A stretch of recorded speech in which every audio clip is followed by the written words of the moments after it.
नमस्कार दोस्तों, मैं अजीत कुमार मिश्रा आप सभी का शुद्ध सनातन में बहुत बहुत स्वागत करता हूं। लव कुश की कहानी तो आप लोगों ने टीवी सीरियल्स में ज़रूर देखी होगी। लव कुश भगवान श्री रामचंद्र और माता जानकी के दो पुत्र, दोनों जुड़वा पुत्र थे। और जो टीवी सीरियल्स में हम ये कहानी देखते आ रहे हैं, जिसमें कहानी ये है कि वाल्मीकि के आश्रम में माँ सीता लव और कुश को जन्म देती हैं और वाल्मीकि उन्हें सारी विद्या में पारंगत करते हैं, अस्त्र शस्त्र की शिक्षा देते हैं।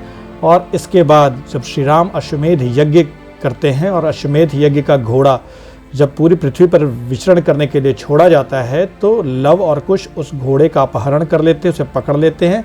और इसके बाद श्री राम की सेना के साथ उनका युद्ध होता है। और यहाँ तक कि कुछ सीरियल्स में ये भी दिखाया गया कि श्री राम के साथ भी उनका युद्ध होता है, जैसा टीवी सीरियल दिखाते हैं कि माँ जानकी आकर के दोनों के बीच बचाव करती हैं। और इसके बाद जो है श्री राम को पता चलता है ये दोनों उनके ही पुत्र हैं, तो दोनों पुत्रों को वो अपना लेते हैं, या माँ सीता जो हैं वो पृथ्वी के अंदर समा जाती हैं। ये कहानी हम टीवी सीरियल्स में देखते आते हैं।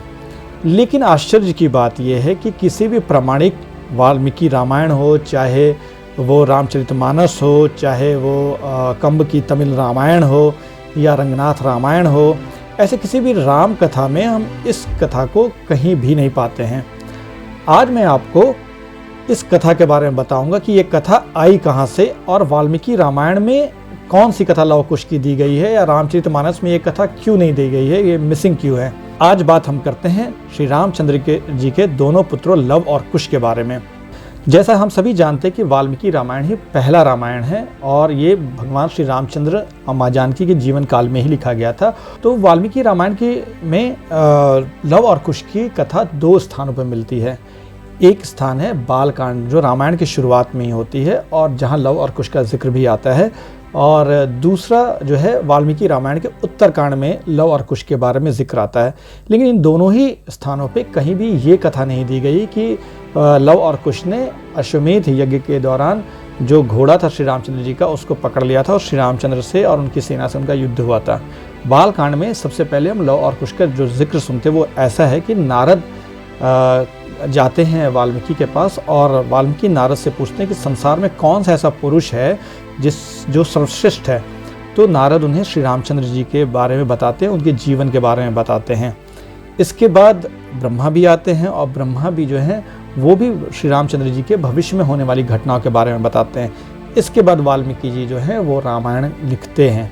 जब रामायण वो लिख लेते हैं तब वो अपने आश्रम में रहने वाले लव और कुश को, जो सीता के पुत्र हैं, उनको बुलाते हैं और उनको रामायण के सारे श्लोक याद कराते हैं और कहते हैं कि जाओ और जाकर के पूरे संसार में इसका प्रचार करो।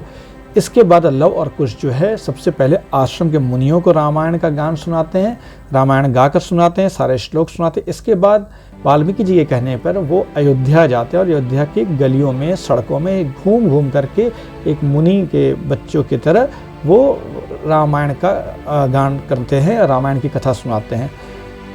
वाल्मीकि रामायण के बालकांड से ये पता चलता है कि श्री राम उन्हें किसी सड़क पे देखते हैं, जब रथ से जा रहे होते हैं, तो उन्हें अपने बारे में या अपने चरित्र के बारे में जब वो सुनते हैं तो वो उन दोनों बच्चों को राज दरबार में बुलाते हैं और सभी दरबार में उनके भाई, उनकी माताएं और पूरे सभी मंत्रीगण लोग बैठते हैं। और फिर इसके बाद लव और कुश जो है उन्हें राम की कथा सुनाते हैं, रामायण का गान करते हैं।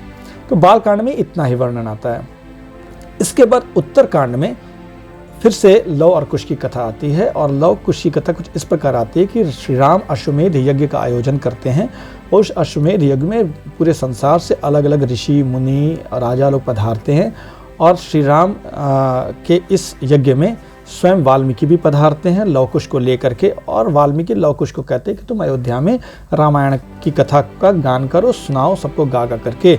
और कोई अगर तुमसे पूछे कि तुम किसके पुत्र हो तो तुम ये मत बताना, बस तुम रामायण का गान करना। यहाँ तक कि जब श्री रामचंद्र उन्हें पैसे दे रहे होते 18,000 स्वर्ण मुद्राएं दोनों को, तब भी वो मना कर देते हैं। तो इसमें कथा इस प्रकार है कि जब वो दोनों जो लव और कुश जो है दोनों राम कथा का गान कर रहे होते हैं, तो श्री राम उन्हें अपने दरबार में निमंत्रित करते हैं, जैसा बालकांड में वर्णन है।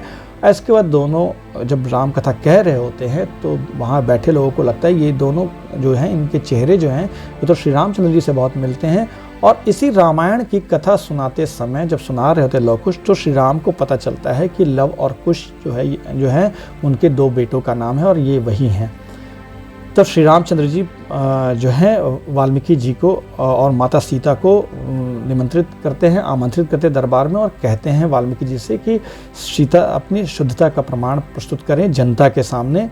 जो कलंक लगाया गया है उनके ऊपर, जो मिथ्या कलंक है, उसे फिर से प्रमाणित करें। तो दूसरे दिन माँ सीता दरबार में आती हैं और दरबार में आकर के वो पृथ्वी देवी से या पृथ्वी माता से प्रार्थना करती कि अगर मैं शुद्ध हूँ तो आप मुझे अपनी गोद में संभालो।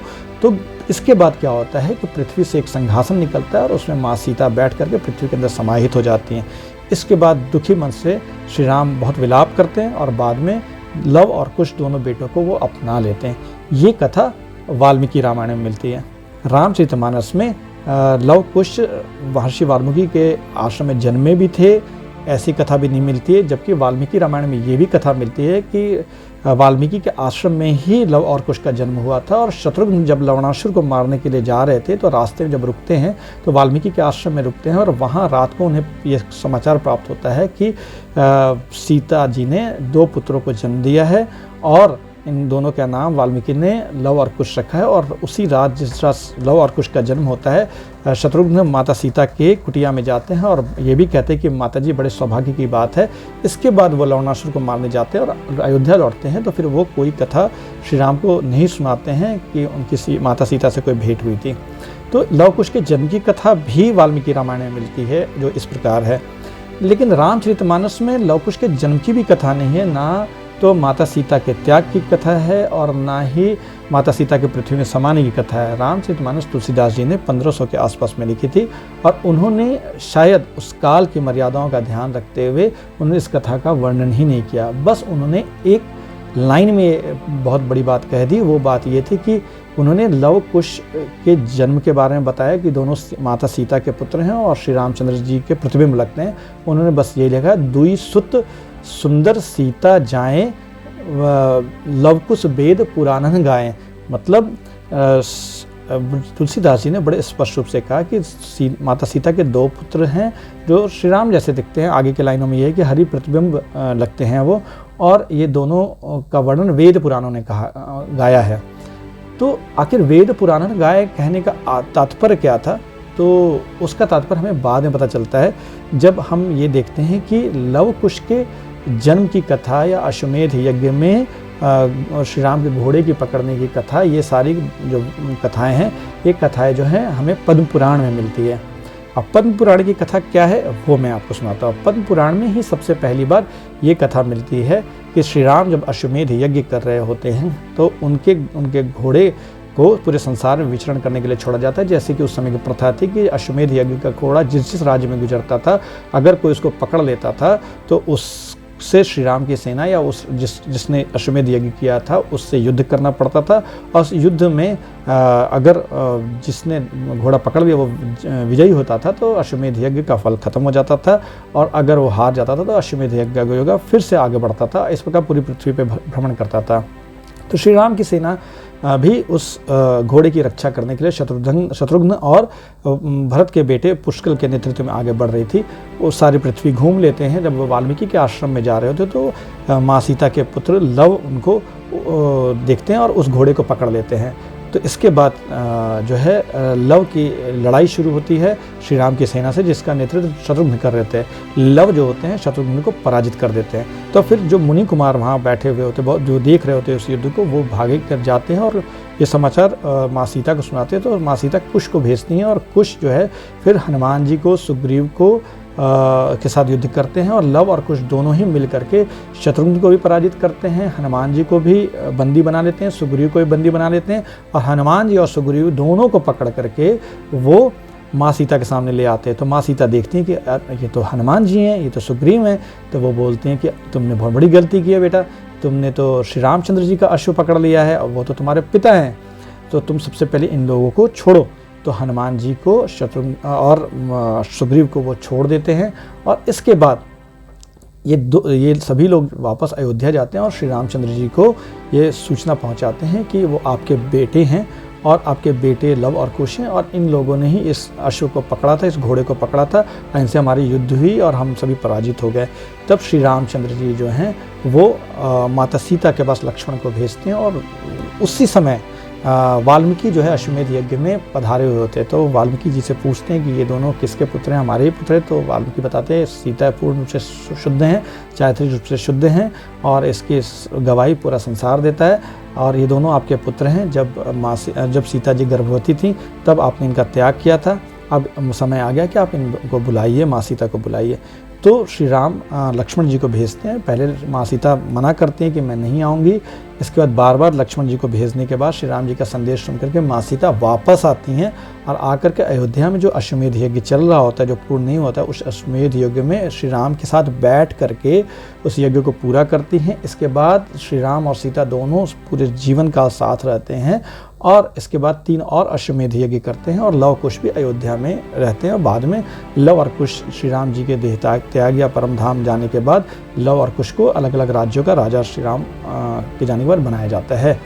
तो इस कथा में, जो पद्म पुराण की कथा में 2-3 बड़ी नई बातें हैं। एक सबसे नई बड़ी बात जो ये है वो ये है कि अश्वमेध यज्ञ का घोड़ा जो है वो लव और कुश ने पकड़ा था, और उन्होंने श्री राम की सेना को पराजित किया था, जिसमें शत्रुघ्न भी थे, भरत के बेटे पुष्कल भी थे, हनुमान जी भी थे और सुग्रीव भी थे। इन सभी को हराते हैं। दूसरी यूनिक बात यह है कि जहाँ वाल्मीकि रामायण में सीता जी पृथ्वी के अंदर समा जाती हैं, वहीं पद्म पुराण में सीता जी श्री राम के पास वापस लौट आती हैं, और दोनों जीवन भर साथ साथ रहते हैं। तो ये पद्म पुराण की कहानी में एक नई बात ये भी है, जो आपको किसी भी दूसरे ग्रंथ में नहीं मिलेगी। श्री राम के जीवन से संबंधित बहुत सारी ऐसी कथाएं हैं जो लोक श्रुतियों में पाई गई, जो वाल्मीकि रामायण में नहीं मिलती हैं, और थोड़े थोड़े बदलावों के साथ अलग अलग जगह मिलती हैं। तो इसमें पद्म पुराण एक बहुत ही प्रमाणिक ग्रंथ है जिसमें ये कथा मिलती है। तो ये है मित्रों लव कुश की कथा। इसका जो सोर्स है वो पद्म पुराण है और वाल्मीकि रामायण है, और रामचरितमानस का सिर्फ और सिर्फ एक जगह उल्लेख है, जैसा मैंने आपको बताया। तो कथा ये है, और आपको जो टीवी सीरियल्स में दिखाया गया वो दरअसल पद्म पुराण की कथा दिखाई गई, ना कि वाल्मीकि रामायण की कथा दिखाई गई, ना कि रामचरितमानस की कथा दिखाई गई है, जो लव कुश से संबंधित है। क्योंकि लव कुश की कथा तो रामचरितमानस में है ही नहीं, और वाल्मीकि रामायण में थोड़ी दूसरे तरीके से दी गई। तो जो आप कथा आप देखते हैं टीवी सीरियल्स में, वो पद्म पुराण की कथा है। तो दोस्तों आज के लिए इतना ही। मैं जल्दी ही नए वीडियो के साथ आपके पास हाजिर होऊंगा। आप सभी का बहुत बहुत धन्यवाद कि आपने बहुत ही धैर्य से इस कथा को सुना।